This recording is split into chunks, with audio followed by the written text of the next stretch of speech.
In the early 13th century, a man named Temujin emerged from the harsh grasslands of Mongolia to forge one of the most formidable empires in human history. Born into a world of constant tribal warfare, he learned the language of survival through conflict and discipline. His journey from outcast to ruler began with alliances, betrayals, and an unyielding vision of unity under strength. Temujin's early life was marked by hardship. After his father was poisoned by a rival clan, his family was left destitute and abandoned.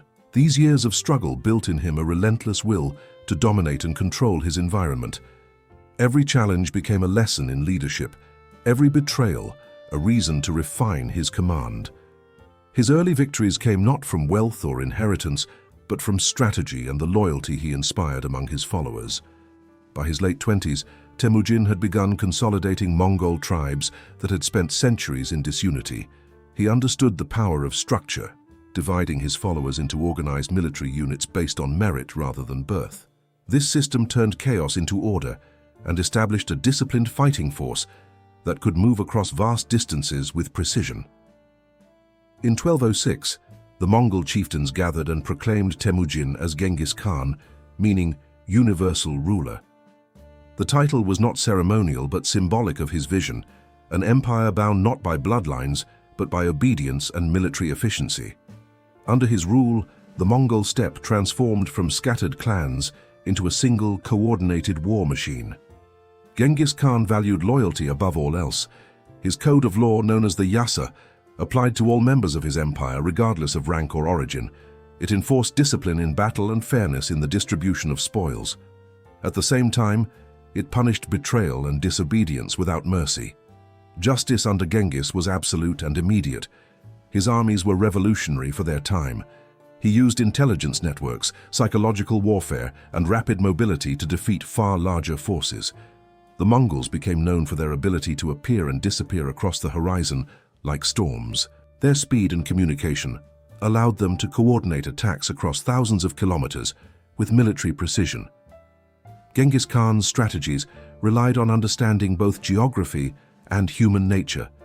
He rewarded submission with protection and trade privileges, but defiance brought destruction.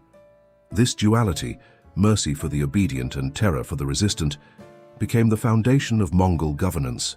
His methods ensured swift victories and discouraged prolonged resistance. The empire expanded rapidly. Northern China, Central Asia, and parts of Persia fell to the Mongol onslaught. Cities that resisted were leveled, while those that surrendered were integrated into the growing network of Mongol rule. His administration valued skilled labor and commerce, often sparing artisans, merchants, and scholars to serve the empire's infrastructure. Trade routes flourished under his reign. The Mongol Peace, or Pax Mongolica, connected east and west in ways the world had not seen before. Caravans moved safely under Mongol protection, spreading goods, technologies, and ideas across continents. Yet beneath this prosperity lay an unspoken foundation of fear, a fear born from the consequences of rebellion. Genghis Khan was not a ruler content with mere victory. He sought permanence through system and memory. His military commanders were carefully chosen based on results and loyalty, creating a hierarchy of trust that kept his empire stable. Those who failed him faced severe punishment, ensuring discipline at every level. He reformed communication through the YAM system, a relay network of horse stations that allowed messages to travel swiftly across vast territories. This innovation kept him informed and his armies responsive. The empire became an organism of command and control, with the Khan at its center. Religion under Genghis Khan was pragmatic. He tolerated various beliefs within his empire, from Buddhism to Islam to Christianity, understanding that spiritual freedom fostered loyalty among diverse populations. Yet he demanded that all spiritual leaders recognize the supremacy of Mongol law over religious decree. By combining ruthless efficiency with practical governance, Genghis Khan established a model of empire that was both feared and respected. His reputation alone was often enough to force cities into surrender. News of his victories spread faster than his armies, magnifying his psychological reach. The Mongol way of war relied heavily on deterrence. Each conquest was both a battle and a message. The destruction of one city served as a warning to the next. Resistance was not only futile but suicidal. In this manner, Genghis extended control with fewer battles than most conquerors of his scale. He treated loyalty as currency and betrayal as treason beyond forgiveness. Commanders who demonstrated success were granted wide authority, while those who hesitated faced removal or execution. Through this system, he maintained a constant flow of motivated and capable leaders. Genghis Khan also introduced meritocracy into governance. Even common soldiers could rise to high ranks through proven skill and reliability. This undermined traditional tribal hierarchies and replaced them with a culture of performance. His leadership style combined pragmatism with absolute authority. The Mongol army's adaptability became legendary. Soldiers trained to survive in extreme conditions and execute complex maneuvers without hesitation. Siege engineers from conquered territories were absorbed into the army, enhancing its technical capacity. Each conquest strengthened the empire both militarily and intellectually. While he is remembered as a conqueror, Genghis Khan was also a reformer who sought order within chaos. His laws standardized taxation, protected messengers, and even defined conduct within families. Yet the foundation of his empire remained fear, not of divine wrath but of human punishment. The world under Genghis Khan was divided between those who submitted and those who resisted. Cities that opened their gates lived to trade. Those that closed them became ash.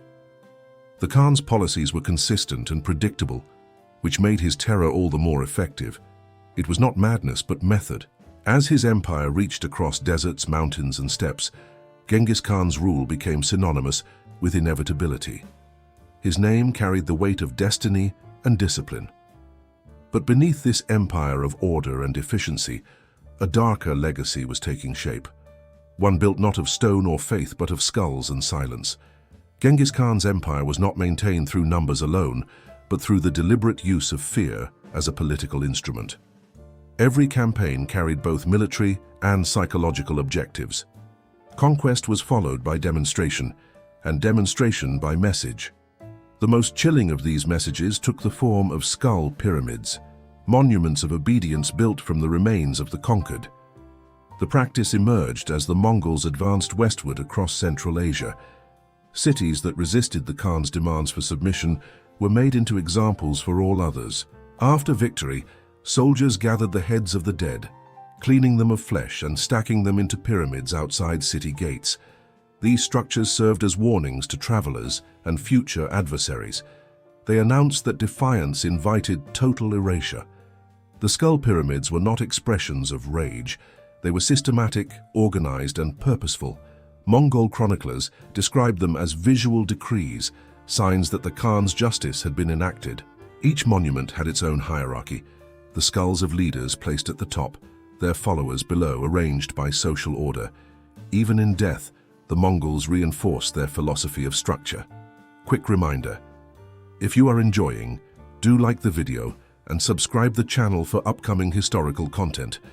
This method of terror was first witnessed in the Khwarezmian Empire. When the Shah of Khwarezm executed Genghis Khan's envoys and merchants, the Mongol response was absolute. Entire cities such as Otrar, Bukhara, and Samarkand faced annihilation. After their fall, skull pyramids appeared across the landscape, standing as silent guardians of the Khan's law. Reports from Persian historians recorded that in the city of Nishapur, after a revolt against Mongol authority, every inhabitant was executed. The skulls were sorted into separate piles, men, women, and children. The intent was not chaos, but precision, a calculated demonstration that order existed even in destruction. Each pyramid told a story of balance restored. The Mongols viewed terror as a tool of efficiency. By instilling dread through example, they reduced the need for prolonged sieges or costly battles. Word of their punishments traveled faster than their armies. Many cities surrendered before the first arrow was shot. Fear became an administrative policy, integrated into the machinery of conquest. Mongol commanders documented these acts for the record. Scribes wrote of the number of captives taken, the cities erased, and the monuments constructed. The archives of the empire were filled with such statistics, presented not as atrocities, but as evidence of authority fulfilled. In their worldview, The skull pyramid was no different from a royal edict carved in stone. These displays were also forms of communication. Along the Silk Road, merchants and envoys passed by the remains of ruined cities, carrying stories to distant courts. Kings who heard these accounts often chose negotiation over defiance. Fear maintained the borders of the empire more effectively than walls or treaties. In time, the skull pyramid became a recognized symbol of Mongol presence. Its site alone could determine the fate of a neighboring province. Soldiers erected them quickly, often under supervision from officers tasked with ensuring uniformity. Each was both monument and message, extending the Khan's reach even in his absence. Though brutal, this system reflected the logic of Mongol governance. Genghis Khan understood that conquest was not only physical, but psychological. The subjugation of the mind was as important as the control of territory. A conquered population that feared rebellion would maintain order without the need for permanent occupation. The Mongol method combined destruction with integration. After the initial terror, survivors were absorbed into the imperial structure. Artisans, engineers, and scholars were spared to serve the state. The memory of the skull pyramids lingered in their minds, ensuring continued compliance. Submission became synonymous with survival. Even within the Mongol ranks, fear played a central role. Discipline was enforced with uncompromising severity. Soldiers who disobeyed orders faced execution, and entire units could be punished for the failure of a few. The same principles applied to both enemies and allies. Loyalty was rewarded, disobedience was obliterated. The architectural design of the skull pyramids varied by region. In some cases, they rose in stepped formations resembling miniature ziggurats. In others, they took on conical shapes similar to burial mounds. Regardless of form, their symbolism remained constant. The victory of the Khan's order over resistance.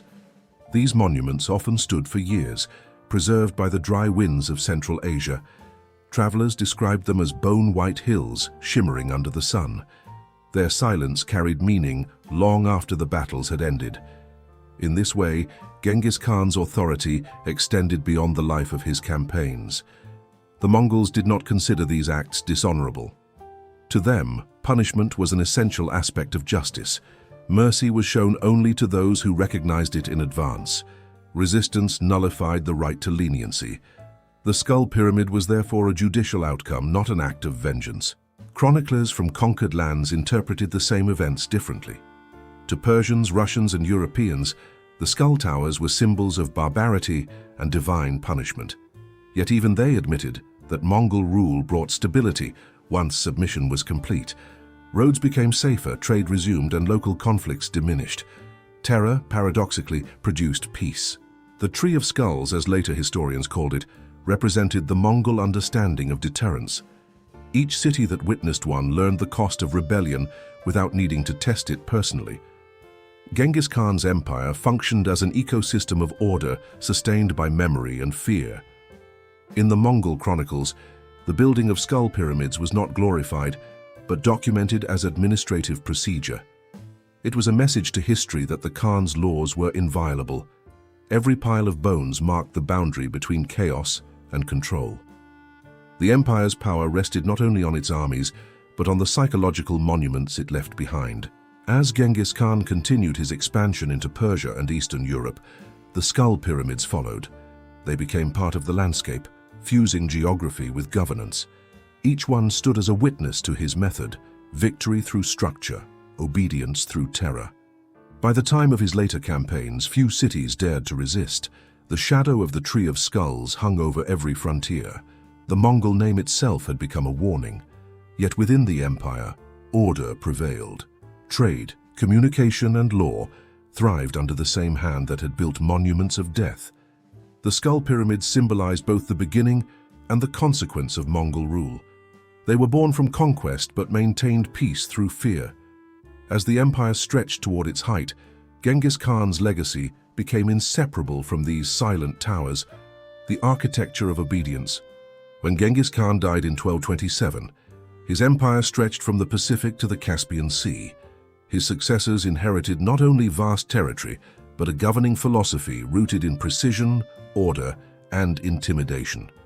The Tree of Skulls, born from his campaigns, outlasted his life and became part of the Mongol identity, a symbol of the discipline that bound their empire together. The tradition of monumental fear did not end with his death. His sons and generals carried it into new lands, the Middle East, Eastern Europe, and beyond. Cities such as Kiev and Baghdad experienced the same pattern of resistance, destruction, and reconstruction. Each conquest was followed by public demonstration. The skull pyramids continued to appear, not as chaotic massacres, but as calculated acts of control under the same doctrine of deterrence. Under his grandson Hulagu, the Mongols destroyed Baghdad in 1258, marking one of the most devastating episodes in Islamic history. Chroniclers recorded rivers running black with ink from ruined libraries and red with blood from the slain. When the killing stopped, towers of skulls were built to mark the end of the Abbasid Caliphate. The message was unmistakable. Empire did not negotiate with defiance. Even after the empire began to fragment into separate khanates, the legend of the Tree of Skulls endured. It shaped how neighboring kingdoms perceived Mongol diplomacy. A demand for submission carried centuries of memory behind it. The fear of annihilation preserved peace where treaties alone might fail. It was an inherited deterrent, functioning long after the original enforcers were gone. In Central Asia and the Middle East, the skull towers were slowly reclaimed by the earth. Some were dismantled by survivors, others left untouched as reminders of history's harsh balance. Travelers in later centuries still reported seeing bleached fragments of bone marking the sites of old Mongol victories. The physical monuments decayed, but their meaning survived in collective memory. Over time, historians began to interpret these acts not solely as barbarism, but as instruments of statecraft. Genghis Khan had understood fear as a form of communication. His pyramids of skulls were not only memorials to the dead, but lessons to the living. Demonstrations that stability was purchased through discipline and order. The Mongol Empire eventually divided, but the framework it built influenced governance across Asia. Future rulers adopted elements of its administrative precision, postal systems, and military organization, though few matched its ruthless clarity of consequence. The world remembered Genghis Khan not only for the lands he conquered, but for the system of control he created. The Tree of Skulls became a historical metaphor, a reminder of how authority can sustain itself through both creation and destruction. It stood for the paradox of the Mongol world, civilization built upon conquest, peace maintained by fear, and law emerging from violence. Long after the bones turned to dust, the legend of the skull pyramids continued to define the shadow of the empire that had once ruled half the world.